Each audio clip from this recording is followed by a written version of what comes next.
¿Listo? Bueno, buenas tardes con todas, todos, todes. Vamos a empezar con la cuarta charla de masculinidades y equidad de género. El día de hoy nos convoca a hacer un énfasis en los temas de los espacios y dentro de ello, de los espacios, vamos a hablar de la universidad. No de la universidad católica, sino de la universidad en general como un espacio de socialización y de relaciones de género. Bien, voy a hacer un repaso de las anteriores charlas que hemos ido teniendo con la finalidad de ubicarnos a qué nos referimos, ¿no?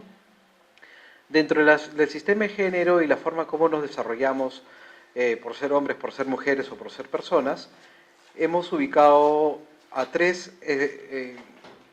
que hay tres momentos o tres lugares que nos va a permitir actuar, performar, vivir en relación al género.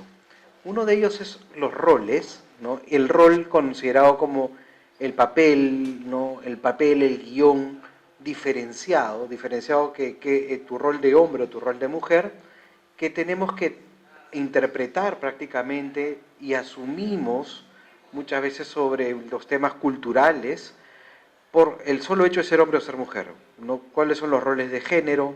Es la palabra más clásica que entendemos. Y esto va a hacer una división entre ellos y ellas, entre hombres y mujeres. Y esto va a normar las conductas y va a pautar expectativas. Va a señalar qué es lo que es adecuado y lo inadecuado.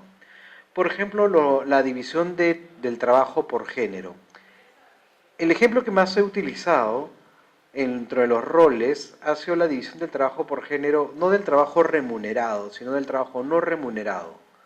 No, el trabajo no remunerado, que es el trabajo que realizamos en casa, el trabajo doméstico, ¿no? Y el ejemplo también que se utilizó fue lo que pasó en pandemia, cuando empezó la pandemia, ¿no? Por COVID. Hace 3 años, cuando estuvimos confinados en casa, en marzo, y dijeron nos vamos a quedar 15 días, y otros 15 días, y otros 15 días más, y así pasó como 2 años. Lo que pasó automáticamente fue que los roles de género de los hombres y las mujeres que vivían dentro de una misma casa se volvieron a distribuir o se distribuyeron sobre la base de lo que se considera que un hombre o una mujer debería hacer. No fue que nos sentamos en la mesa a ver qué cosa vamos a hacer, sino que automáticamente lo que las mujeres de la casa comenzaron a hacer fue dedicarse a el cuidado de personas, las personas mayores quizás, o las personas enfermas, o el cuidado de los hijos o hijas, o los niños o niñas dentro de la casa, un cuidado que tenía que ver con que asistan a las clases al colegio virtual, un cuidado que tenía que ver con darles de comer, un cuidado que tenía que ver también con aspectos domésticos, con roles domésticos, con cocinar, con limpiar la casa, la ropa, etcétera. Entonces, en la gran mayoría de hogares, esos roles se atribuyeron a las mujeres. No sé, las mujeres comenzaron a cumplirlos. Y el rol del hombre, que estaba en la misma casa, que también estaba confinado, o sea, no había excusa de, no, yo salgo de temprano acá si no vuelvo, porque estábamos allí, era dedicarnos a trabajar, para cumplir un rol de proveer económicamente, ¿no? Y por allí que de repente en momentos libres nos podíamos dedicar a quizás hacer algo en la cocina o hacer algo vinculado a lo doméstico, pero no era nuestra responsabilidad. Entonces es el ejemplo de los roles que usualmente comenzamos a tener dentro de la sociedad. Si estos roles lo aplicamos a la universidad, por ejemplo, en la elección de la carrera a nivel vocacional hay un gran peso del rol que el hombre tiene que cumplir. Si es que en casa a un adolescente o ante una persona que está acá en el colegio le dice a su papá, no sé, pues quiero dedicarme voy a decir algunas carreras que no son muy populares, a la filosofía, a la literatura, a la psicología, en casa te van a decir, ya, ¿y a qué te vas a dedicar? a ser filósofo, a ser psicólogo, no, pero ¿de qué vas a comer? ¿De qué vas a vivir? O sea, ser psicólogo no te va a dar de comer, ser filósofo no te va a dar de comer, ¿no? Tú tienes que tener una carrera que te dé de comer. ¿Cuáles son las carreras que nos den de comer? No me refiero a gastronomía, sino me refiero a ingeniería, derecho, carreras más vinculadas a lo masculino, ¿no? Carreras más vinculadas a, de repente, a donde hay un trabajo seguro, quizás, ¿ok? Economía, de repente también, ¿no? Entonces, esa elección viene cargada, más vocacional, viene cargada de un rol que se espera que cumpla. Y es interesante, por ejemplo, porque en las mujeres de las universidades, la población de mujeres que, por ejemplo, se han reportado más casos de embarazos dentro de la universidad, han estado vinculados a carreras como educación y psicología. No es que llegues y veas un montón de embarazadas tampoco, sino hay donde hay mayor frecuencia. Tenemos creo que una universidad donde hay al menos no se registra tanto, pero o no es tan visible, pero igual los casos de embarazo que hay están vinculados a mujeres que están haciendo psicología o educación. Curiosamente, carreras que tienen que ver ¿con qué? Con el cuidado, con la crianza, con la educación, ¿no? Con la salud, donde nuevamente hay un rol de lo femenino también que se refuerza muchas veces dentro de estereotipos, ¿no?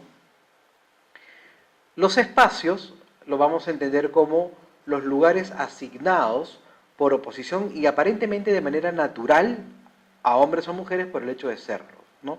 Los espacios, el lugar físico donde nos desenvolvemos, ¿no? Un estadio de fútbol, una universidad, la calle, el hogar, son espacios físicos o lugares físicos mucho más pequeños, el carro, el taxi, ¿no?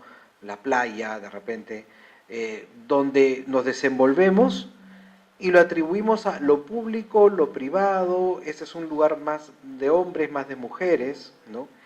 Y cuando se transgrede, cuando un hombre o una mujer está en un lugar que aparentemente no le corresponde, le va a generar vergüenza, temor, culpa.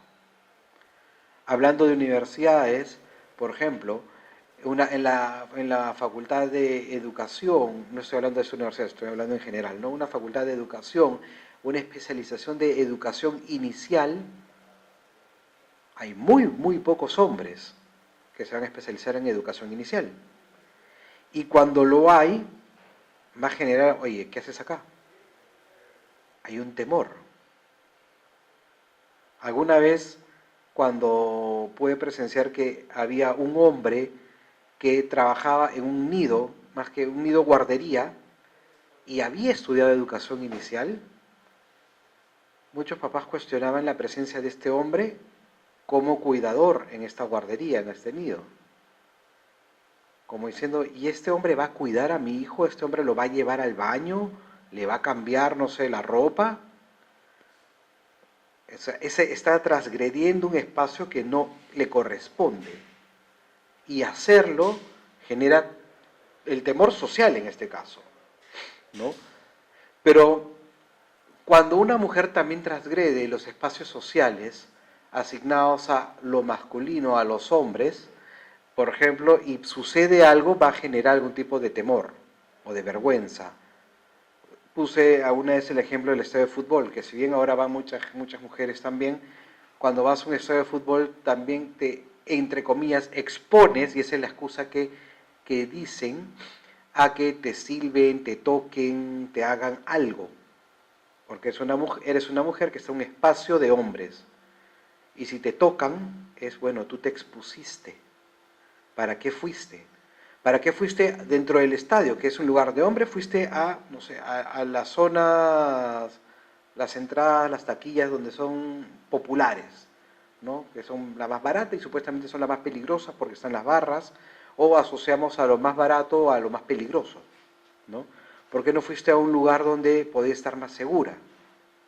Igual va a ser, ¿no? Hay una transgresión que va a generar alguna culpa y un temor también. ¿Culpa por qué? Porque las mujeres van a decir, sí, me expuse, ¿no? O te quedaste hasta altas horas de la noche en una fiesta, sucede algo y tú te expusiste y hay una culpa que se agencia ahí.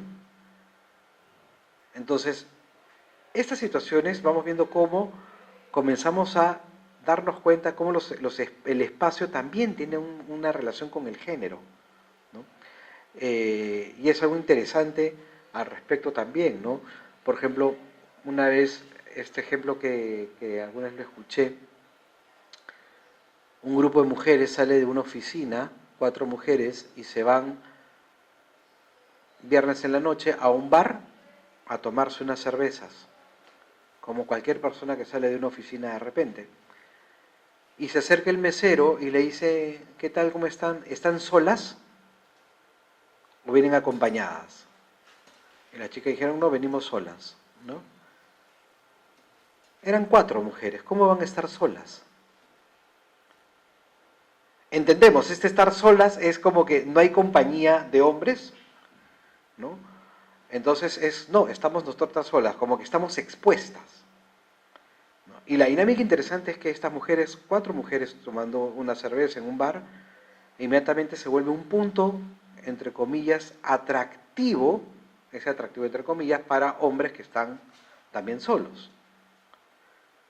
Y cualquier cosa que pase, ellas se expusieron. Ellas habían bebido. ¿Qué hacían ellas allí? Entonces, son palabras que usualmente utilizamos y que justifican, lamentablemente, estas relaciones que hay entre hombres y mujeres como un sistema de poder totalmente, ¿no? Y los atributos que van en relación a las características de personalidad entre comillas, ¿no? Por ser hombres o por ser mujeres, que tiene que ver con el cuerpo, con el arreglo, con la apariencia, ¿no? Los atributos masculinos que tienen que ver con, no sé, con la anchura de hombros, con el pecho grande, los cuerpos, los bíceps y qué sé yo, ¿no? Ser fuertes, ese atributo de masculinidad. Como los atributos de feminidad en mujeres está vinculado a los pechos, ¿no? A los senos, a los glúteos, a las caderas, a las piernas, ¿no? A los labios, cosa que por ejemplo cuando dicen, pero hija, vas a hacer ahí, vas a hacer una fiesta, muestra tus atributos, o sea, corporalmente, ¿qué es lo atractivo en ti? ¿No? Y darnos cuenta cómo nos vestimos con esta sensación, esta situación de mostrar muchas veces atributos. También hay una vestimenta que tiene que ver sobre ello, el sentirme cómodo o no, pero también muchas veces hay una vestimenta que tiene que ver con aspectos que resaltan algunas partes de mi cuerpo, o que no quiero que resalten algunas partes de mi cuerpo, ¿no? Porque pueden también exponerme y hay una situación de riesgo. Entonces, después de ello, hoy día vamos a hacer énfasis en el tema de los espacios. A raíz de eso, habíamos pensado y sacamos sobre la base lo que Norma Fuller también mencionaba, y acá un poquito también Miguel Ramos hizo un énfasis especial en lo que es ser un verdadero, o es considerado un verdadero hombre en nuestra sociedad, ¿no? Esto que va a formar una masculinidad hegemónica en sí, ¿no? Ser un verdadero hombre o un hombre, es un hombre como que en esos estudios que señalaban que lo que un hombre tiene que llegar a ser, la masculinidad perfecta, ¿no? Lo que de alguna u otra manera buscamos ser validados, ¿no? Y cualquiera de estos puntos que sean medio flacos, que no estén bien consolidados, va a hacer que nuestra masculinidad se cuestione, que nuestra hombría se cuestione. Entonces, por eso, ser un verdadero hombre tenía que ver con el ser fuerte, fuerte física y emocionalmente, y lo que habíamos señalado que la fortaleza emocional estaba vinculado a, como mencionaba tanto Norma como también Miguel Ramos, en tener las emociones bajo control. La fortaleza mental de un hombre está asociada a el tener emociones bajo control, a que no puede mostrarse débil, ¿no? Cuando decimos me quebré emocionalmente, ¿no? Este quebrar emocionalmente o estoy muy emocionado es cuando damos signos de fragilidad, ¿no? Tanto así que la única emoción que es válida para los hombres demostrarla la ira, la cólera, la molestia. Es lo único que sí es válido. Y lo demuestran, y ojo, las emociones no son malas ni buenas, simplemente son emociones. Lo malo es cómo lo manifestamos. Porque yo puedo estar muy molesto y puedo decir, oye, sí, estoy muy molesto porque hoy día caminando por la universidad me tropecé, me caí, me golpeé y estoy molesto conmigo mismo, con la situación, qué sé yo, ¿no? Y otra cosa es que porque yo estoy molesto, porque me pasó esta situación, yo comience a gritar, yo comience a insultar a la gente. Entonces, la molestia no es lo malo, la ira, la cólera no es lo malo. Lo malo es cómo lo manifiesto, ¿ok? Igual en todas las emociones, la tristeza no es mala, sino es más o menos cómo la manifestamos, ¿no? Eso es lo que puede generar algún efecto. La alegría igual, puede estar muy alegre, pero por estar alegre pues comenzamos a generar un sentimiento eufórico que botamos todo, golpeamos, pintamos las cosas, ¿no? El sentimiento eufórico a veces asociado a la alegría como acción, por ejemplo en las barras bravas, ¿no? Entonces comenzamos a romper cosas de la emoción y es como, ¿qué está pasando? Entonces, el tener esta emoción bajo control es símbolo de fortaleza mental, ¿no? De esa racionalidad que el hombre tiene que tener también. Entonces, esa es una característica muy asociada a los hombres y está en rojo tanto ello como la virilidad, porque en un posterior estudio del 2018, como que Norman Fuller lo sigue resaltando, diciendo estas son las que más resaltan. Aparte está el ser poderoso, ¿no? El tener poder, tener una relación de poder sobre otras personas, ser dominante, ser heterosexual. Y el ser heterosexual no solamente hablamos a la orientación sexual, sino yo diría, está más vinculado a la heteronormatividad, ¿no? Al demostrar tener que demostrar que te gusta tener un rol masculino, ¿no? Porque incluso dentro de las relaciones homosexuales de hombres, ¿no?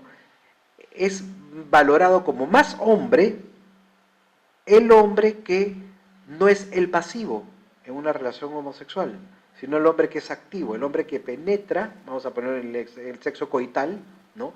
Es considerado más hombre que el hombre que es pasivo. O el hombre en una relación homosexual, el hombre que tiene más poder económico, es considerado más hombre, más masculino que el que de repente gana menos dinero o el que se queda teniendo un rol vinculado a lo doméstico, ¿no? Por eso va en énfasis en lo heterosexual, ¿no? Ahora, lo heterosexual también tiene mucho con vincularse en acciones de demostrar que huyes de lo femenino, de demostrar que te gusta, perdón, que claro, que huyes de lo masculino y que te gusta lo femenino. Es por eso que hay situaciones donde, por ejemplo, no estás en una reunión, en una fiesta, y eres todavía casi adolescente, que estás empezando a ir a esta fiesta, te dicen, oye, anda, sácala a bailar. No eres hombre y anda, saca a bailar una chica. O no te gustan las chicas. O bésala, métele cara. O no te gustan. ¿No? ¿Me dejo entender? O con lo que pasa con el acoso callejero, el acoso sexual, ¿no? En la calle. No tengo que silbar a la chica, a la mujer estando dentro del grupo de hombres porque demuestro así que me gustan las mujeres. El no hacerlo sería que me vinculen con lo no heterosexual. Entonces, demostrar esa heterosexualidad es algo importante y va muy vinculado a lo viril, a esta virilidad como potencia sexual, ¿no? Entonces, esto es bien interesante de entenderlo porque esta demostración de virilidad y heterosexualidad no es que sea justificada, bueno, para muchas personas es la justificación de la violencia sexual. Cuando a los hombres que están presos o están privados de su libertad, es el término que se debería utilizar, por violencia sexual, cuando se les ha entrevistado, ellos decían, no, bueno, yo estaba en una fiesta, ella me sedujo, o estamos en el trabajo, ella me sedujo y yo tenía que actuar como hombre. Yo tenía que responder como hombre. Entonces, por eso es que la violé, la toqué, sí, principalmente hubo una violencia sexual, ¿no? Y ese actuar como hombre es frente a quién, a lo que vayan a decir las demás personas, lo que vaya a decir esta persona, esta mujer, o yo mismo, que es lo que vaya a entender, ¿no? Entonces esta virilidad es muy constante. De hecho, uno de los, bueno, yo soy psicólogo para quienes están acá y no antes han venido, y mi especialización es de la psicología clínica, tanto temas de género como de sexualidad. Y los hombres que acuden al consultorio por problemas de sexualidad, ¿no?, vienen vinculados a problemas de disfunción eréctil, que no es el término correcto, es un problema de erección, porque no necesariamente son disfunciones, ¿no? Disfunción es cuando es algo constante. Según los libros de patologías, es 6 meses que hay problemas de erección. Pero pueden haber problemas de erección 1 o 2 veces, pero inmediatamente, que es producto del estrés, del cansancio, lo que fuese, pero ese hecho de no responder sexualmente ya comienza a generarse una preocupación muy grande para el hombre y también para la pareja. ¿Ok? Porque la virilidad, la demostración fálica del poder, la demostración del apetito sexual en el hombre va muy asociado a esta masculinidad hegemónica, ¿no? Entonces, es interesante porque muchas veces llegan preocupados porque tienen problemas de erección. Y después se dan cuenta que ese problema de erección viene por otras causales, ¿no? Incluso muchos hombres llegan por problemas de erección y hay que descartar siempre aspectos orgánicos y recién ahí se dan cuenta que su problema de erección es producto de la diabetes, ¿no? Entonces el problema no es la diabetes para ellos, el problema es que no se me para. ¿Me dejo entender? Entonces no tiene que ver con mi salud física a nivel de cuidados, alimentación, etcétera, sino tiene que ver por lo sexual, que es lo más prioritario como hombre, ¿no? Entonces es un tema interesante cómo la virilidad se vuelve constantemente los hombres una mochila bien grande que cargar, ¿no? La valentía, ¿no?, que está asociado a los riesgos que asumimos, a la no demostración de cobardía, ¿no? Es por eso que la valentía hace que nos moramos mucho más rápido, ¿no? La mayoría de muertes por accidentes de tránsito, por disparates acrobáticos, etcétera, más que todo es en hombres, ¿no? El estar peleándose, ¿no? Las peleas también es más asociado a hombres. Ser socialmente aceptado y respetado, ser proveedor económico, que trae el dinero a la casa, y está en verde porque Miguel Ramos señala que ser proveedor económico es como que el punto que es el más difícil de negociar para los hombres, que las otras cosas, otros aspectos, los hombres podían empezar a ceder, ¿no? Si entendemos como estas nuevas masculinidades quizás, ¿no? Un término que no me gusta, pero para que se entienda, pero el ser proveedor, dejar de trabajar, es un punto que cuestiona mucho la hombría, ¿no? Porque si es que es tu pareja quien es el sostén del hogar, tú vas a ser una persona mantenida. Y esa persona mantenida, o que ganas menos, es menos poder, ¿no? Es más asociado a lo femenino, un montón de cosas, ¿no? El estar casado y tener hijos, también por eso el ser padre, no me refiero a la paternidad afectiva, ¿no? Sino el ser padre, ¿no? El tener hijos, es como un símbolo también de hombría, ¿no? Y muchos, ¿no?, lo asocian a este es mi punto máximo de, o sea, ya nadie va a cuestionar que soy un superhombre por ser papá. Más allá de que no hay una responsabilidad, ¿no? Porque hay muchos padres que no son responsables con sus hijos en el tema de crianza o en lo económico. Porque al ser papá, uno, estoy demostrando que soy viril, ¿no? Estoy demostrando que soy heterosexual. O sea, estás demostrando varios de estos aspectos, ¿no? Que le atraes a alguien y ser exitoso, ¿no? Y por otro lado, el ser mujer se forma como oposición al ser hombre, ¿no? Y esta feminidad hegemónica está sobre la base de este modelo mariano, el modelo mariano basado en el ideal de la Virgen María, ¿no?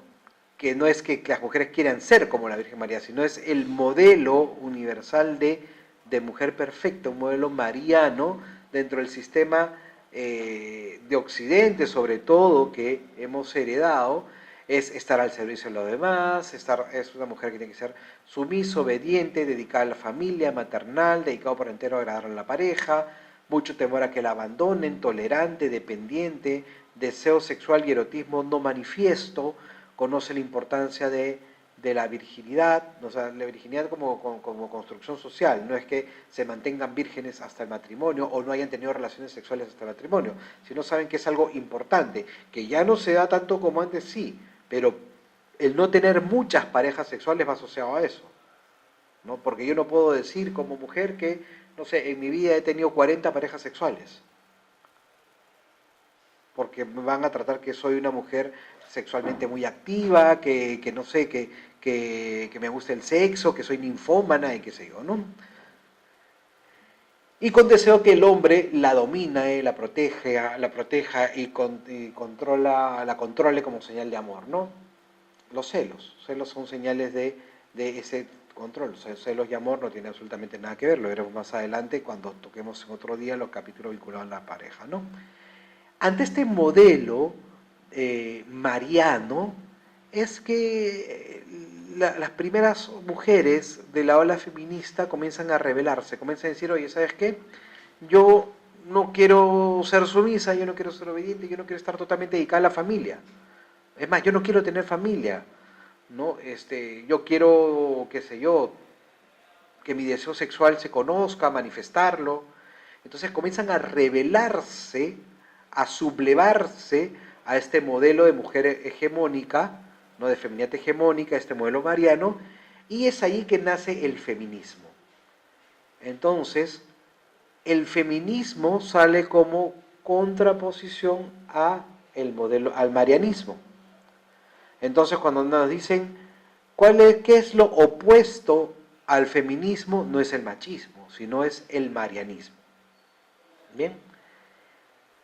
Y la masculinidad hegemónica, que es esto lo que estuvimos hablando, estaba mencionando hace un rato, lo vamos a asociar con esta mesa, esta metáfora de la mesa de Jaime Tellería, que nos habla de esta masculinidad hegemónica, estas características que hemos demostrado, donde incluso el hombre tiene que demostrarlo los 7 días de la semana, las 24 horas del día, que es lo suficientemente hombre, que ya no es un niño, que no es una mujer, ¿no? Esa mesa se sostiene en 4 pilares: el sexismo, la misoginia, la homofobia y la heteronormatividad. La heteronormatividad con esta idea de que el mundo es heterosexual y es lo único válido.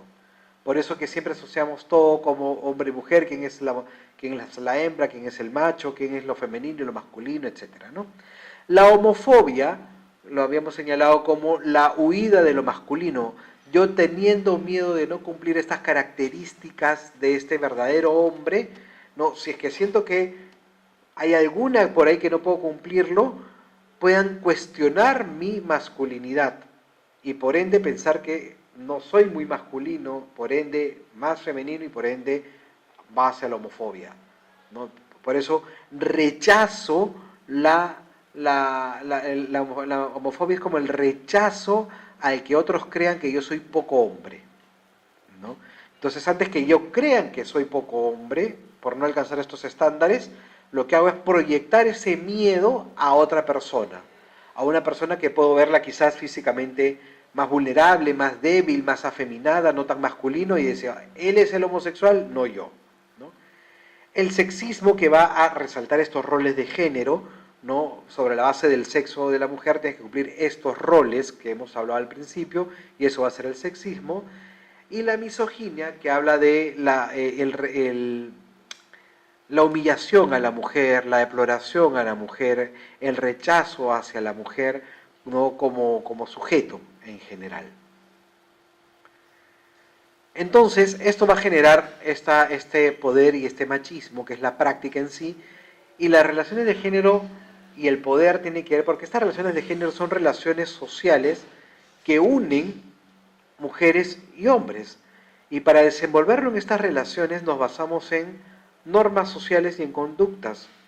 Y por lo general estas normas atribuyen menos valor a los roles asociados a las mujeres y más valor a los roles asociados al hombre. Por eso las relaciones de género son de poderes, ¿no? Y el poder no es malo, sino es cómo lo utilizas, ¿ok? Y eso genera desigualdad. Ahora, vamos a comprender este mundo social para poder entender el mundo universitario, ¿no? Todo esto fue como un preámbulo a lo que habíamos hecho antes, ¿no? Hay esta forma de cómo se van formando esos sesgos, la categorización social, que nos habla de qué grupos existen, ¿no? Y en la sociedad. Hay grupos de hombres, hay grupos de mujeres, hay grupos de jóvenes, niños, ancianos, ¿no? O sea, hay distintos grupos. Hay grupos de distintas universidades. Estamos en el grupo de la Universidad Católica. Dentro de la Universidad Católica pueden haber varios grupos. Grupos de letras, grupos de ciencias, grupos de hombres, grupos de mujeres, etc. Es qué categoría social pertenecemos. Y podemos pertenecer a varias categorías sociales. Y está de ahí también la comparación social. ¿A qué grupo de la sociedad yo pertenezco? ¿Ok? Y dentro de esta comparación del grupo que yo pertenezco, vamos a crear un favoritismo endogrupal. Endo, uno mismo. Mi grupo es el mejor. Mi grupo es el mejor, ¿no? Los de letras somos mejores que los de ciencias. Los de la católica somos mejores que otra universidad. Los hombres somos mejores que las mujeres. O las mujeres somos mejores que los hombres. ¿Me dejo entender? ¿No? Eso de qué grupo es mejor nos va a generar un sesgo. También hay por otro lado la homogeneidad exogrupal, es decir, todos los demás son iguales. Todos los hombres son iguales, todas las mujeres son iguales, todos los que son de universidades privadas son iguales, ¿no? Tienen plata, pitucos, qué sé yo. Todos los de universidades públicas son iguales, ¿no? O sea, que, no sé, resentidos. Hay una serie de sesgos que generamos al respecto y va a generar prejuicios y estereotipos, etcétera, y violencia, obviamente, y discriminaciones. La heterogeneidad endogrupal, ¿no? Hetero es diferente y endo yo mismo. Dentro de mi grupo hay diferencia. Es decir, hay personas que son como yo, pero son distintas. Es decir, mi grupo es el mejor. Todos los de letras de la católica somos los mejores. ¿Ok? Pero dentro de letras hay gente que es distinta que yo. ¿Me dejo entender? Distinta a mí, distinta a mi grupo, distinta a mi forma de pensar. Entonces, esta categorización de a dónde pertenezco va a generar miradas de sesgos. Sesgos sociales que tienen que ver con prejuicios, con miradas de discriminación. Y eso nos va a generar una conformidad grupal, donde estamos nosotros, sobre los procesos de categorías sociales que se han creado, nuestra identidad individual por un lado y nuestras identidades sociales. Y eso va a darnos una categoría de cómo somos nosotros versus un ellos, el otro, el otro grupo que tiene que ver con estereotipos, con prejuicios, con discriminaciones, ¿no? Que tiene que ver con creencias, con miedos, ¿no? Y con acciones. Entonces acá, yendo a la universidad, vamos a hablar de lo cotidiano. La universidad lo encontramos como un espacio cotidiano para jóvenes. La universidad tiene jóvenes que van en promedio entre 15 a 29 años usualmente. Mayor énfasis va entre 17 años, 18 años hasta los 24 años aproximadamente. No hay mayor énfasis en las universidades. ¿Ok? Y lo cotidiano, según Michel Desertot y Yard y Mayol, nos habla que es un espacio es un referente, ¿no? Es un referente para la construcción y reafirmación de lo hegemónico. El lugar cotidiano donde vamos acudiendo, donde pertenecemos, va a reafirmar aspectos hegemónicos, aspectos constantes. De repente acá podríamos dialogar un poco con lo que hablaba Moscovici sobre estas representaciones sociales y las representaciones sociales hegemónicas, aquello que dominan, que están en la mayoría, ¿no? Porque se reafirma una forma de pensar. Si yo pienso que no sé, pues los de letras somos los más bacanes o somos mejores que los de ciencias y estoy en un espacio cotidiano como es, vamos a agarrar estudios generales en letras, el patio, ¿no? Eso va a ser parte de mi construcción de una identidad y va a reafirmar lo hegemónico que estoy pensando y que estoy creyendo, ¿no? Y va a ser que se dé una relación con un otro como un ser social, cómo yo me voy relacionando con otras personas. Y este trato especial que voy a tener en vivencias y en historias personales. La universidad se vuelve un espacio cotidiano para las personas que va a marcar nuestras vidas y que va a marcar nuestras relaciones sociales por lo menos durante unos 3 a 5 años de nuestra vida, ¿no? Lo ideal son 5 años porque acaba la carrera, una gente se extiende, muchísimo nos extendemos, y digo desde 3 porque es más o menos el promedio de lo que uno puede dejar o abandonar en la universidad. Pero de todo lo que hemos hablado de masculinidad, vamos a ver algunos aspectos vinculados a qué factores pueden influir en las conductas y comportamientos de hombres y mujeres universitarios, ¿no? Algunos indicadores del NEI, ¿no? Que salió para Perú. El 36.6% de mujeres alcanzaron el nivel de educación superior, ¿no? Siendo no universitarios, o sea, técnicos más o menos, el 15% y universitarios el 24% aproximadamente. Frente al 36% de los hombres, ¿no? Donde los técnicos fueron 14, casi 15%, y universitarios hombres 22%. Una brecha de 3.6. Quiere decir que en el Perú hay más mujeres que hombres en la universidad. ¿Qué podemos analizar de eso? Vamos teniéndolo en cuenta. La asistencia a la educación universitaria, o sea, ir a la universidad, ¿no? El 13% de los jóvenes de 15 a 29 años de edad que asisten a la universidad, ¿ok? O sea, el 13% de jóvenes, o sea, de 15 a 29 años de jóvenes en el Perú, ¿ok? El 13% va a la universidad. El otro porcentaje no va. Va a estudios superiores que no son universitarios o se dedica a otras cosas, trabajar, por ejemplo, ¿no? Pero de ese 13%, ¿no? El 14% son de mujeres, casi 12,5% de mujeres, de hombres, perdón, sigue habiendo puntos porcentuales a favor de mujeres. Y el grupo de asistencia, ¿no? De estos años se registra que sigue siendo más en mujeres que en hombres.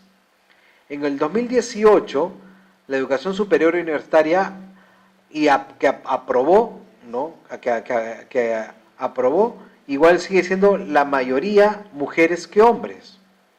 94% logró aprobar las asignaturas versus los hombres 93%. Entonces, desde allí, ¿qué se puede inferir? ¿Por qué hay más mujeres universitarias que hombres?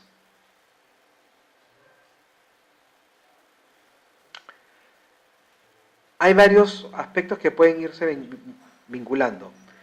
Acuérdense que estudiamos una carrera universitaria ¿para qué? La gran mayoría para trabajar, para encontrar un trabajo. ¿Sí? No hacemos una carrera universitaria por hobby, no porque me gusta, no sé, pues la ingeniería y quiero ser ingeniero no sé, para tenerlo ahí nomás como algo decorativo porque no es lo que quiero hacer, ¿no? O cualquier otra carrera. No, lo que queremos estudiar es algo para ejercer, para trabajar. Uno de los roles principales del hombre es el ser proveedor económico. ¿Ok? Entonces, el hombre, acuérdense, sí o sí tiene que buscar un trabajo. sí o sí tiene que trabajar, donde sea.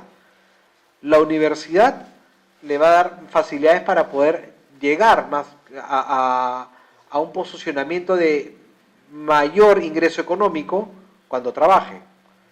Que no tengas una carrera universitaria, de repente no te va a dar ese posicionamiento económico desde ese lado. Salvo que hay muchas personas que lo han hecho, emprendas, hagas un negocio, etcétera, o te dediques a trabajar en un lugar donde ya está posicionada económicamente la familia o te contraten, lo que fuese, ¿no? Entonces, siendo el trabajo un lugar a que el hombre tiende a aspirar, la universidad es un medio para llegar a ello. ¿Sí? Entonces, muchas mujeres que comienzan a entrar al sistema económico utilizan la universidad como un medio para lograr ingresos económicos. ¿Y por qué las mujeres hay más en la universidad que el hombre? Se puede inferir que el hombre con universidad o sin universidad va a encontrar un trabajo. ¿Sí? La mujer con universidad puede encontrar un trabajo, sin universidad también podría encontrarlo, pero son menos las posibilidades. ¿Me dejo entender? O sea, muchas mujeres utilizan la universidad como un medio para poder tener este ingreso económico o independencia económica, etc. Lo interesante es que habría que preguntarnos cuántas mujeres dejan de trabajar para dedicarse, por ejemplo, cuando son mamás, a la crianza de sus hijos, ¿no? Que es muy distinto a que voluntariamente digan ya no quiero trabajar, quiero dedicarme a ser mamá, versus no sé, si no me dedico a criar a mis hijos no los va a criar nadie. No tengo el dinero para que otra mujer lo críe. Digo otra mujer porque usualmente que contratas a una niñera o a una trabajadora del hogar, ¿no? O a la mamá, la abuela, son mujeres que se dedican a la crianza, usualmente, ¿no? Entonces, interesante es ver cómo hay una mayor incidencia hay muchas mujeres que hay en universidades, ¿no? Y había que ver cuántos desertan también de la universidad. Entonces, la universidad viene siendo una forma de cómo las mujeres utilizan para posicionarse económicamente, no necesariamente los hombres, no hay muchos hombres en las universidades, ¿por qué? Porque ya están trabajando, de repente. Estamos en un país donde estudiar es un privilegio. Y estamos en un país donde se necesita muchas manos de obra y muchas familias necesitan que se trabaje, ¿no? Entonces es más prioritario que el hombre de la casa, el hijo que acabe el colegio o incluso estando en el colegio empiece a trabajar y a generar ingresos económicos en casa, a ser un proveedor más. ¿Me dejo entender? Entonces, 5 años de universidad quitan tiempo para el trabajo, dependiendo cuál es la necesidad inmediata que se tiene. ¿Ok? Es por eso que en ese contexto se podría pensar cómo nacen estas universidades que llegan como a crear ilusiones a, a, a gente con menos recursos adquisitivos, ¿no? Universidades de más fácil ingreso, de más fácil estudio, ¿no? No las voy a nombrar, pero ya sabemos que han sido cuestionadas por la SUNEDU y todo ello, porque crean esta esperanza, esta ilusión de poder también posicionarse económicamente, tener un título y todo lo demás. Pero sin embargo, la calidad educativa no lo hace que sea sostenible. No estoy diciendo que obviamente necesitamos mayor calidad educativa también en todos los niveles socioeconómicos, ¿no? Y acá algunos temas interesantes igual, ¿no? En un estudio de estas personas, ¿no? De Amellín, Oliveros, Acosta, Martina y Barrientos, ¿no? Que se hizo en relación a una población el primer año de estudio de medicina en San Fernando, en San Marcos, ¿no? Señalaban, por ejemplo, razones de estrés. ¿Cuáles son las razones del estrés en... Porque hay que entender ahí que el ser universitario es una fuente de estrés muy grande, ¿no? En porcentajes, percibido en estudiantes del primer año de San Fernando, que es la Facultad de Medicina en San Marcos, ¿no? La exigencia en los estudios, 83%. Problemas familiares, 18%. Problemas económicos, 15%. Problemas de pareja, 12%. Bullying de profesores, una forma de llamarlo, casi 7%. Y bullying de compañeros, casi 4%. ¿No? Un estudio muy breve, era para un estudio de cada caso, ¿no? Llama la atención cómo muchos hombres ingresan a la universidad y perciben la exigencia de los estudios, ¿no? Y que esa exigencia no se vuelve una motivación. La pregunta es, ¿cuántos universitarios hombres están estudiando una carrera porque le obligan a que sea esa carrera o lo condicionan? Hay muchos casos en las universidades de hombres que los papás o mamás les dicen, ¿no?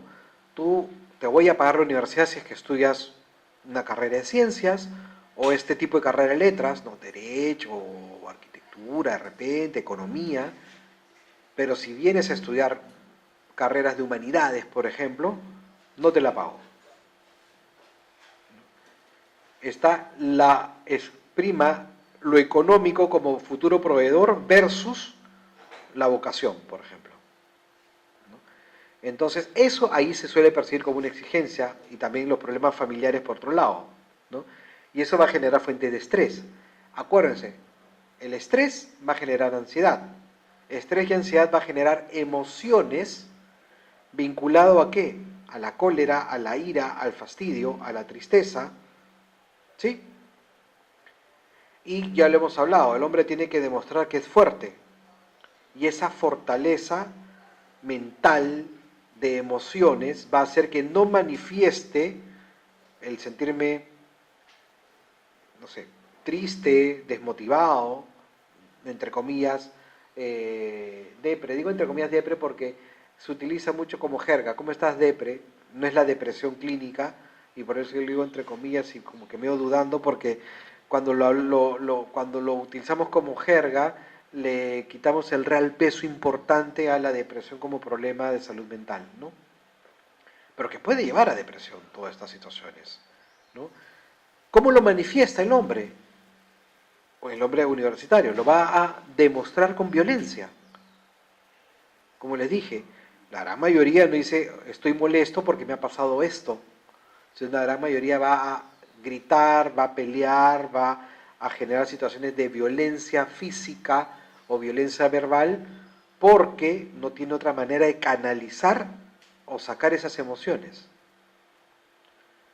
Por eso es que estamos viendo cómo el espacio universitario también genera este problema.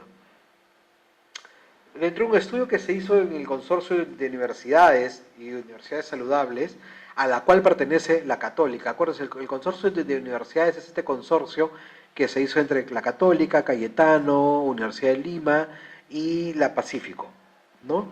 Donde tienen varios convenios y entre ellos están promoviendo universidades saludables, ¿no?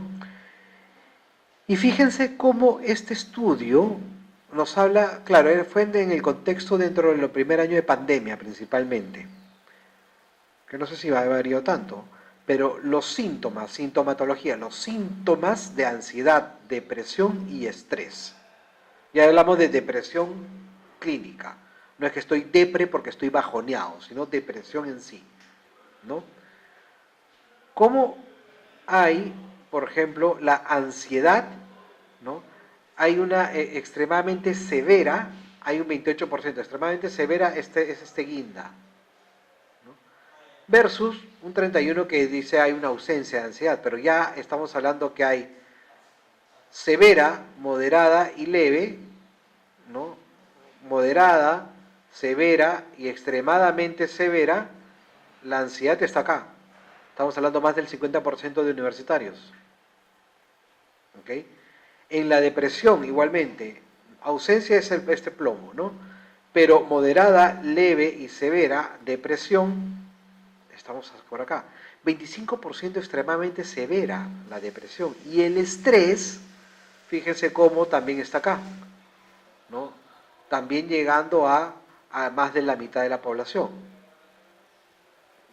Entonces estamos ante universitarios y universitarias, hombres y mujeres, había que diferenciar ahora por género, con ansiedad, con depresión y con estrés, ¿no? El tema es cómo lo manifiestas, cómo lo canalizas, quiénes van a ser más propensos a pedir ayuda al respecto y de qué manera. Un estudio que se hizo en la Católica, ¿no? De Cañari sobre el consumo de sustancias psicoactivas y estilos de apego en estudiantes universitarios, ¿no? Hizo una encuesta a 250 jóvenes, hombres y mujeres. 37% de estos estudiantes manifestaban que un reciente consumo de alcohol, ¿no? Una de las drogas que más se utilizan, el 15% tabaco, el 5% marihuana y no tan presente, no llega ni al 1% cocaína, LSD, inhalantes, PCB, éxtasis, ¿no? La pregunta es, ¿por qué consumen? Hay una correlación en la manera de cómo este consumo va a ser una manera de erradamente afrontar la ansiedad, el estrés y hasta la depresión. ¿Ok? Hay una asociación, en este estudio salió una asociación positiva entre el consumo de drogas, de mayor reporte, alcohol, tabaco, cannabis, y la inseguridad en el apego. Inseguridad en el apego tiene que ver inseguridades en las relaciones de pareja. ¿Ok? Mientras más consumo estos estimulantes, estas sustancias psicoactivas, ¿no? Más voy a tener manifestaciones de inseguridad. Y las manifestaciones de inseguridad, ¿cómo se van a actuar, a transmitir? Con demostraciones de celos, ¿no? Y probablemente hasta con violencia. Y obviamente el consumo de estas sustancias, de amigos íntimos muy cercanos y de parejas románticas, tiene una relación positiva con el consumo que también tienen ellos, ¿no? ¿Y de quién están más propensos a caer en ello? Hombres que mujeres, ¿no? En la San Martín, ¿no? López hizo un estudio en 2016 con más de 3.000, casi un promedio de 3.500 mujeres y casi 3.400 hombres, ¿no? A nivel nacional, entre 18 y 25 años, ¿no? Perteneciente a 34 universidades distintas, tanto públicas como privadas. 6 de cada 10 universitarias, mujeres, 6 de cada 10 fueron agredidas por sus parejas o exparejas en algún momento de la relación sentimental. 6 de 10. ¿Ok? Casi el 60%, o sea, 58.5% de estas universitarias señalaban que la agresión iba más hacia la humillación, 31% casi 32% hacia la violencia verbal y 27% casi a la violencia física leve. ¿Qué es violencia física leve? Lo ponen como jalones, cachetadas, empujones. Violencia fisiológica, pero física grave sería pues amenazas, ahorcamientos, ¿no? 7 de cada 10 universitarios hombres, o sea, 67%, confesó o reconoció haber agredido a su pareja alguna vez en la relación. ¿Ok? 7 de cada 10. Consecuencias de esto comenzó a hacer relación, entre otras cosas, ausencias y tardanzas en la universidad, deseo de deserción, más en las mujeres que en los hombres, ¿no? Entonces, nuevamente, ¿cómo vamos correlacionando estos datos? Ojo, no es un estudio científico que estamos haciendo, pero datos que vamos teniendo, ¿cómo podemos inferir? ¿No? altos niveles de estrés vinculados a principalmente exigencias académicas, problemas familiares, problemas económicos principalmente, ¿ok? Este estrés también tenemos poblaciones universitarias con ansiedad, depresión y estrés. Hemos visto cómo también se puede relacionar que hay un consumo alto de alcohol, tabaco, marihuana, ¿no? Y esto está relacionado obviamente a una forma de afrontar erradamente situaciones de ansiedad y estrés, y cómo también en las relaciones de pareja hay mucha violencia.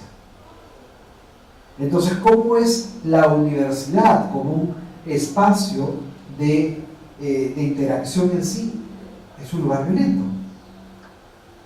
Es un lugar que no es de protección o un lugar seguro, me habéis dicho, para muchas mujeres. Si bien es un lugar donde puede haber más mujeres que hombres, ¿ok? Hay más mujeres que hombres, es un espacio donde a raíz de temas de salud vinculados al estrés, por ejemplo, en este caso quiero hacer ese énfasis, ¿no? Va a llevar a problemas también de pareja, y eso va a llevar a problemas de violencia, va a llevar a problemas de consumo de sustancias psicoactivas, ¿no? Alcohol y tabaco principalmente. Claro, el tabaco no va a hacer que te vuelva violento en general, ¿no? Pero sí hemos visto muchas situaciones donde, y el cannabis tampoco tiene ese efecto de generar violencia, pero el alcohol sí. El alcohol sí. No tanto el tabaco sí, el tabaco principalmente, y el cannabis puede estar asociado a una forma de lo que pueda generar sensaciones de bienestar, de relajo inmediato, más allá del daño que pueda generar, ¿no? Que es una forma, como le estamos diciendo, de afronte. Entonces, ¿qué estamos deduciendo de estas situaciones? Que en este contexto de cómo esta imagen de el verdadero hombre se va a plasmar en la universidad. ¿Cómo el demostrar constantemente, el querer demostrar constantemente esta fortaleza emocional, ¿no? Va a hacer que mi salud física y mental se vea afectada, ¿no? Como también esta situación de querer dominar, querer tener una dominación sobre la pareja va a generar violencia. Ahora, sería interesante sacar data de los casos de hostigamiento y acoso sexual que hay en las universidades. Sabemos que en la universidad hay políticas, ¿no? Y sanciones frente al acoso, ¿ok? Y eso es muy importante que esté, que se visualice, que se haga. Pero por otro lado, es cuánta gente no denuncia, o cuántas personas las situaciones de violencia no lo ven como violencia. Teníamos este dato que nos salió por acá. ¿Dónde está? La violencia física leve, jalones, cachetadas, empujones. Cómo estas situaciones cotidianas, ¿no? ¿Qué otras violencias físicas leves pueden existir? Son leves, sale del estudio, donde he puesto yo, ¿no? Se han normalizado y se vuelve ¿por qué? Y también lo que trae, como este espacio en el tiempo, la universidad se está volviendo también un espacio donde hay hombres y mujeres por igual. Pero sería interesante reflexionar, así como el espacio, cuando el espacio se transgrede y causa temor, culpa, rechazo. Puse el ejemplo del estadio de fútbol. Cuando tú vas al estadio de fútbol, una mujer va al estadio de fútbol, ¿qué hago? En un estadio de fútbol hay mujeres y hay hombres, pero hay más hombres. Y ese espacio está asociado a lo masculino, un espacio de hombres. Y cuando va una mujer a un espacio de hombres, se considera una transgresión y una exposición, y eso va a generar violencia y culpa. Evidentemente está mal ello, pero estamos señalando y describiendo cómo se actúa en la sociedad. Hay que generar un cambio, ¿no? Ya hemos señalado que la ocupación de los espacios, acá está, la transgresión del espacio va a generar vergüenza, temor, culpa, y ese vergüenza, temor, culpa va a llevar a acciones también de violencia, ¿no? Como les dije, el ejemplo del bar. En un bar, no un bar de están tomando alcohol 4 mujeres, entre comillas solas, entre comillas porque había explicado que el mozo, el mesero dijo, están solas, no son 4. Pero como 4 mujeres sin un hombre presente puede ser un foco para que otros hombres que estén allí puedan acosarlas, siriarlas, lo que fuese. La universidad las universidades, ¿cuántos años tienen en el Perú? Muchísimos años, de todos los años, ¿no? Pero la educación durante muchos años, siglos, ha sido un espacio de hombres. Ahora está siendo un espacio de hombres y mujeres, y de personas trans y de personas no binarias, y eso está excelente, ¿ok? Pero ¿cómo? La pregunta para la reflexión, ¿cómo este espacio está dejando de ser de hombres? Y acuérdense, cuando deja de ser un espacio solamente de endogrupal de mi grupo, puede ser una amenaza. Y ante la amenaza, ¿cómo yo reacciono?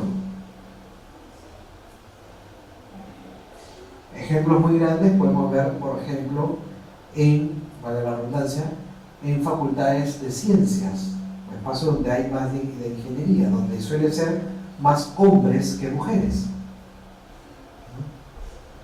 Y cómo ese espacio de aprendizaje, ¿no?, se vuelve un espacio hostil para las mujeres. Mi experiencia como profesor de hace más de 10 años en ciencias, en la Dirección General de Ciencias de Recursos y Psicología, y hablamos de estos temas, muchas mujeres, chicos, mujeres estudiantes universitarias, ¿no?, y yo les pregunto para saber si ellas se sienten discriminadas por el hecho de ser mujeres en una facultad donde hay muchos hombres, señalan de que sí, que perciben que hay cierto favoritismo de algunos profesores hacia hacia alumnos hombres, versus que a las mujeres muchas se las tratan como, a ver hijita, tú que vas a ser ingeniera, o sea, como burlándose, ¿no? Piensa, ¿no? ¿O qué haces acá tú? Que ahora se cuiden más porque hay sanciones, eso es otra cosa. No quiere decir que haya un cambio. ¿Me dejo entender? Es como lo que pasó con el cinturón de seguridad, ¿no? A partir del año 2000, a raíz de un accidente muy conocido, ¿no?, sobre la Costa Verde, se impuso la ley que todas las personas tenían que utilizar cinturón de seguridad, y si no, había una multa de no sé cuántos soles. Y la gente empezó a ponerse el cinturón de seguridad, ¿por qué? No porque les daba seguridad, sino por evitar la multa. Y hasta ahora yo sigo pensando, a ver, ¿qué tanto la gente es consciente de que el cinturón te puede salvar la vida o no? Versus lo estoy poniendo para evitar la multa, o incluso hasta por un hecho automático, simplemente. Igual acá, hay sanciones hacia el acoso entre estudiantes, y el acoso entre no estudiantes, puede ser personal administrativo, docencia, ¿no?, y también entre profesores y estudiantes, etc., ¿no? Que ahora ya no sé, que tengan más cuidado con lo que dicen, quiere decir que ya cambió la forma de pensar, de relacionarnos, que hay más equidad, que hay más conciencia de la igualdad y todo ello. No necesariamente. Es como decimos, como ya no contamos chistes racistas, ya no hay racismo en el Perú. No, pues es falso. ¿Me pueden entender?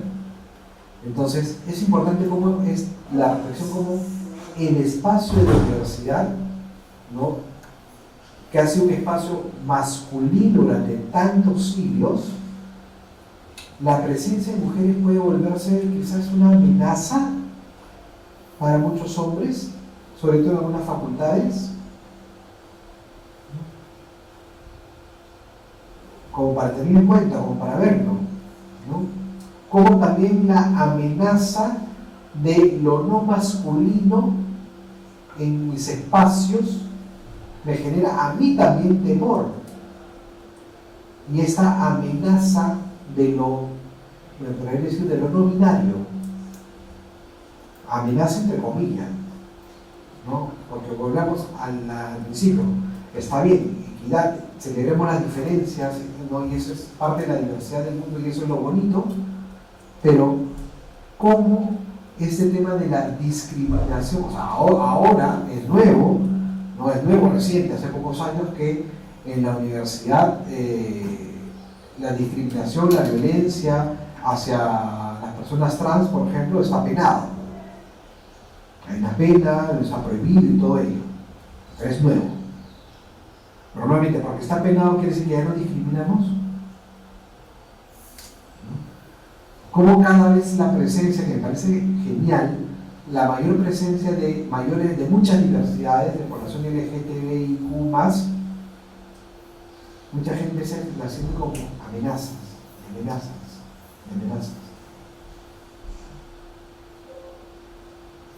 ¿Cómo no visualizamos ello? Entonces, estas amenazas hacia mí, ¿no?, hacia mi grupo, hacia mi endogrupo, también siguen siendo situaciones de violencia. Porque amenaza ¿qué? Mi masculinidad, mi hombría, mi identidad.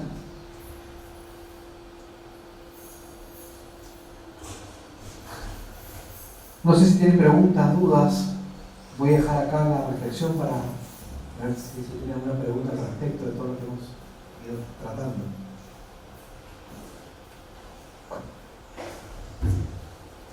Quisiera preguntar, pero ¿cómo está la cámara? No, la cámara que Después Xavi solamente. No, pero sí va a ser en tu es un voz. poco delicada. Ok, perfecto. Ya. Pero está muy interesante, porque sí, realmente hay todavía mucho trabajo que hacer y también abordar los temas de género en la universidad, en los distintos espacios, no puede ser de la misma manera, ¿no? Porque son procesos, como usted bien dice, ¿no?, en los ejemplos de letras y de ciencias. Los espacios de letras nos llevan años luz a los espacios de ciencias, ¿no? Entonces, no puedes abordarlo de la misma manera porque también puede ser contraproducente, ¿no? Porque las reacciones justamente de violencia se manifiestan cuando tú quieres abordar los temas y ellos lo sienten efectivamente como una amenaza, ¿no?, y hasta como una imposición, ¿no?, termina como una imposición. Entonces sí tiene que el abordar esos temas ser, digamos, por etapas, no puede ser algo así como que, claro, yo tengo todos los conocimientos, todas las ideas, ¿no?, y sé de lo que estoy hablando, pero no lo puedes manifestar de una forma que además a los chicos les resulte, ¿no?, así no me importa lo que vengas a hablar, que sucede, yo no te escucho, así sé que es presente, ¿no?, porque no me interesa lo que estás hablando, para mí no vale, ¿entiendes? Entonces la resistencia es muy fuerte. Hay bastante resistencia a los cambios, ¿no? Y los cambios son fáciles de hacer y sobre todo de sostenerlos en el tiempo, pero es necesario demostrar y visualizar aquellas cosas que no están bien, Por supuesto que sí. ¿no? Y sí, es muy cierto, ¿no? O sea, en letras hay una gran brecha versus o de otras formas de ser de otras facultades, pero igual sigue siendo no es suficiente, hay muchas cosas todavía por hacer, ¿no? Y estamos hablando de la violencia física, la violencia verbal, el acoso y el hostigamiento, no solamente entre estudiantes de universidad, ¿no? Porque hay cuántas veces que vemos el tema de las relaciones de poder hay entre administrativos, por ejemplo, o personal docente, o jefaturas, no sé, Claro, todo nivel. hacia las personas que dependen administrativamente de alguien, ¿no? Cuántos acosos, y que muchas personas prefieren no hablarlo por miedo a que no le crean, a que las voten, ¿no? A que las cambien de lugares, a que las sancionen, al qué dirá la gente, incluso. Entonces, eso nuevamente nos da como el espacio, en este caso el profesor de la universidad, pero también se extiende solamente desde lo académico, incluso hasta lo laboral, también es un espacio de hostigamiento constante. Y no estoy diciendo que sea solamente esta universidad, estamos hablando como sistema a nivel nacional y a nivel en varios lugares también. Los males, como dicen, bueno, como es algo a nivel mundial, así es, entonces es normal. Claro. Incluso, como, bueno, yo soy comunicadora social y muchas veces tengo que registrar cuando se leen en la universidad. Y ahí me doy cuenta, por ejemplo, que también existe esta cuestión de las resistencias a través de las manifestaciones corporales.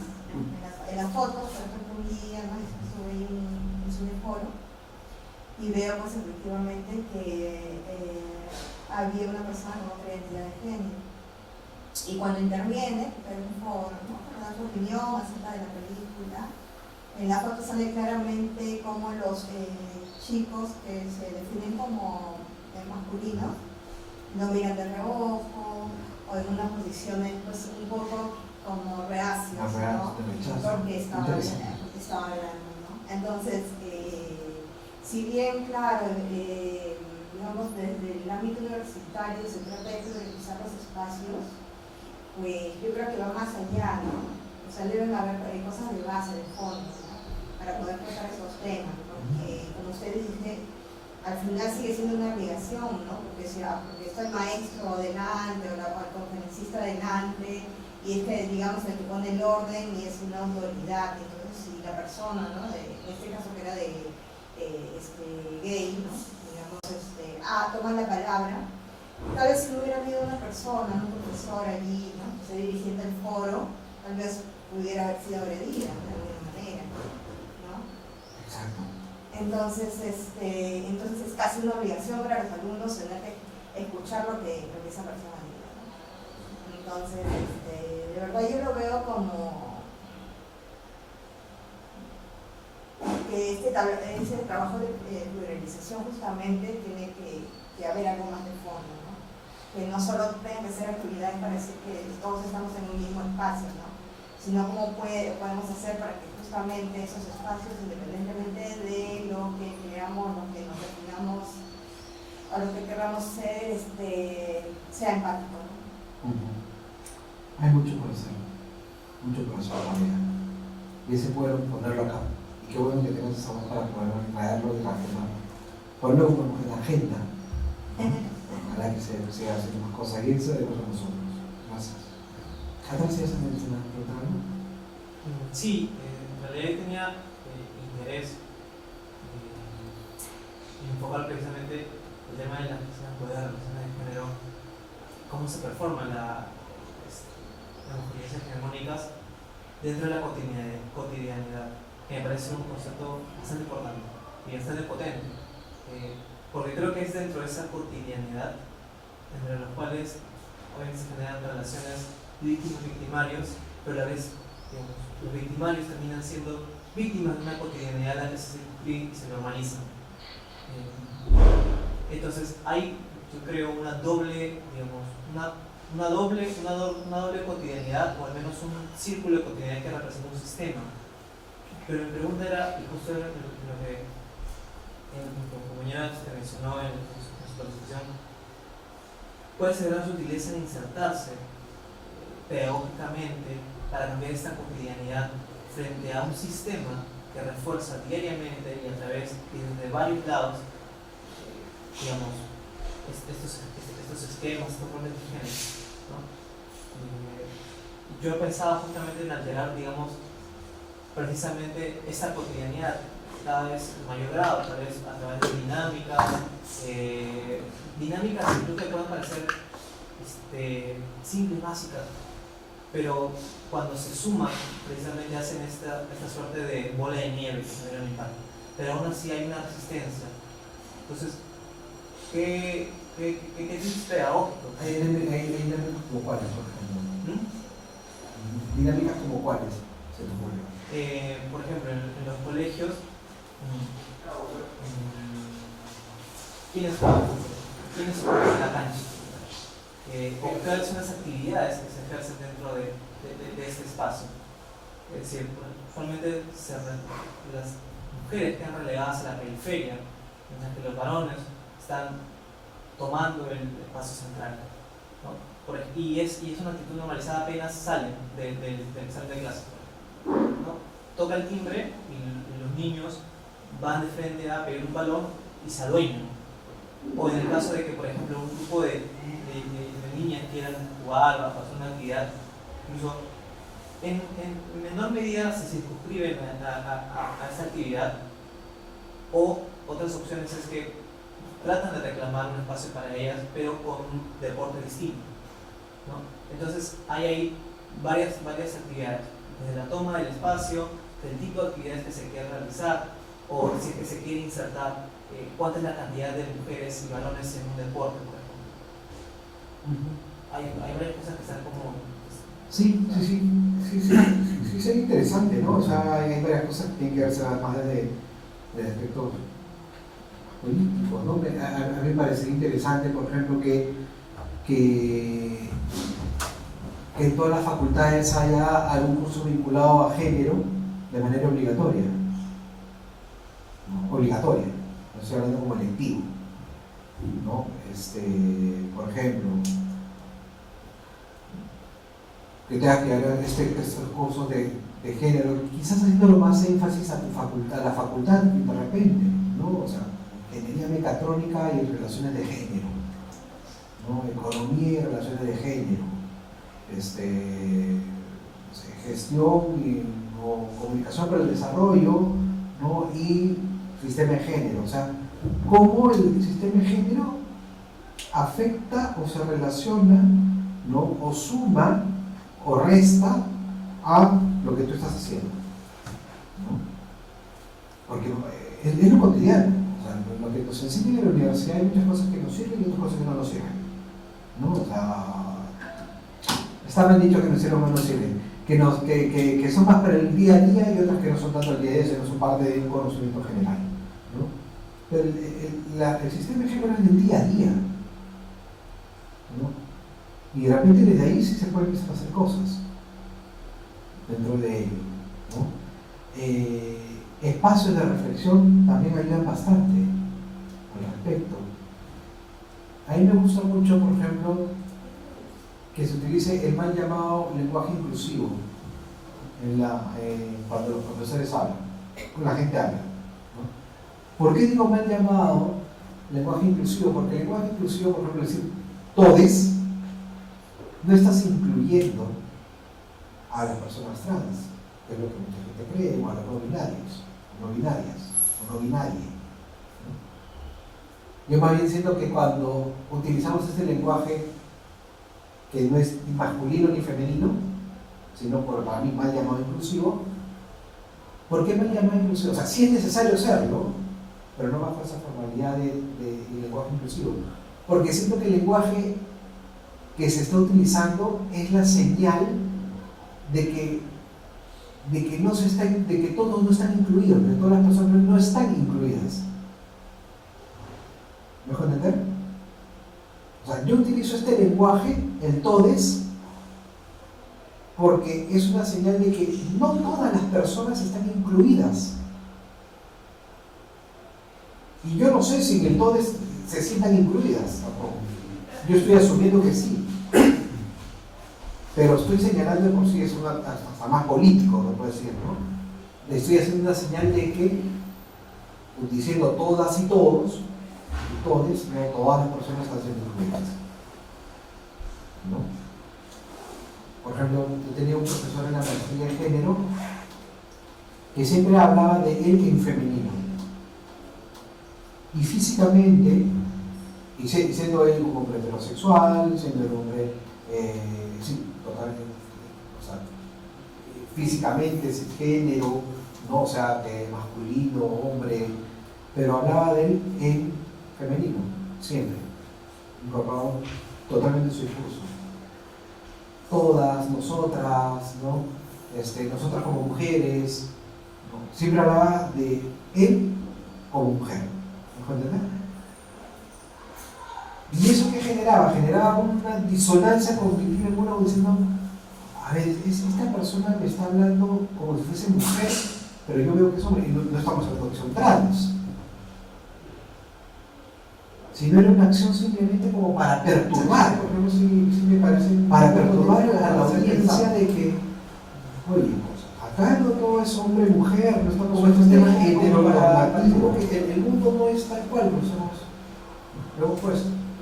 Esas acciones, por ejemplo, sí me parecen muy potentes. Hay acciones, ¿sabes? Una vez fui a una universidad en el extranjero y solo como estrategia, como para que el mundo no es tal cual. Lo hemos puesto. Me parece, claro, hay acciones que muchas veces, una vez fui a una universidad en el extranjero y me coincidió con que era los meses, el mes contra la despatologización trans. No, miento. Era en marzo, ¿no? Sí, me acuerdo no sé, era en marzo, en el marco del Día de la Mujer, ¿no? Y en esta universidad había como una especie de una manifestación, una marcha donde varios hombres, ¿no? Estaban en falda y en tacones, ¿no? Como que hombres en falda y en tacones respaldando a las mujeres. Visualmente era muy vistoso, jalaba la vista, era interesante ver pues a profesores, rectores, que se yo, con faldas, con tacones, caminando. Después de eso, ¿qué? A mí me parece una guachafada, ¿no? O sea, vas a hacer algo que después no va a ser sostenible. ¿Por qué no? Porque si esto viene acompañado de una serie de acciones que promuevan un cambio o una equidad, ¿no? o una no discriminación, genial. Pero si es algo que solamente es tan igual como para decirle a la mujer, te regalo una rosa, feliz día de la mujer, ¿no? Y no es un acto de crear conciencia y de conmemoración, entonces no suma más que me vista de mujer y que marche y qué sé yo, ¿no? Entonces sí, hay que pensar estratégicamente qué es lo que más suma, qué es lo que más genera más conciencia al respecto y cómo cambiar. ¿No les pasa? Me dijeron en una empresa, ¿no? Me preguntaron, ok, ¿y qué hacer para que haya más equidad en la empresa, ¿no? Entonces, mujeres, más igualdad, qué sé yo, ¿no? Y no sabía cuál era, porque simplemente yo me contrataba para hablar, para reflexionar sobre la situación de hombres y violencia, ¿no? Pero yo no voy a darle la solución a una empresa a la cual no pertenezco, ¿no? Pero después de estar pensando y dándole vueltas al asunto, porque me quedó como una duda, era el qué tanto sirve la sanción.